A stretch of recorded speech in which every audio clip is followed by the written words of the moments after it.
नमस्कार. मी नितीन शंकर नायकवाडी. हे माझे वडील शंकर चिंतामण नायकवाडी.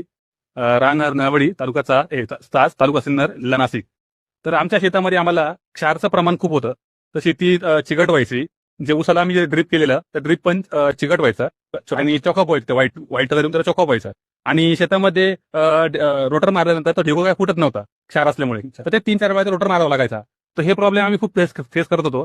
तर मग शेवटी आम्ही सोशल मीडियावरती जरा बघितलं, याच्यावरती सर्च केलं काय आपल्याला करू शकतो का ऑप्शन. तर आम्हाला सूर्यवंशी सरांचं ते आम्हाला फिल्टरचा आम्हाला ऑप्शन भेटला. आम्ही तो बघितला आणि ऑटो फिल्टर. तर त्याच्यानंतर आम्ही मग काही शेतकऱ्यांशी ज्यांनी हे सिस्टम घेतलेलं आहे मशीन, त्यांच्याशी आम्ही संवाद साधला, कॉन्टॅक्ट केला. तर मग त्यांना पण सेम प्रॉब्लेम त्यांना फेस होत होते. मग त्यांचा अनुभव असा होता की हे इन्स्टॉलेशन केल्यानंतर 3-4 महिन्यानंतर त्यांना चांगला बऱ्यापैकी फरक पडला. तर मग रिझल्ट चांगला भेटला त्यांना. जे प्रॉब्लेम होते ते प्रॉब्लेम कमी प्रमाणात वर गेले. तर मग त्यानंतर आम्ही पण मग त्यांच्याकडनं सूर्यवंशी सरांचा नंबर घेऊ त्यांच्याशी संवाद साधला, कॉन्टॅक्ट केला आणि आमचं जे रिक्वायरमेंट होती आम्ही ते त्यांना सांगितली. त्यानुसार त्यांनी आम्हाला हे 2 फिल्टरचं मशीन दिलं आणि ते आज रोजी ते इन्स्टॉलेशन त्यांनी सक्सेसफुली केलेलं व्यवस्थित.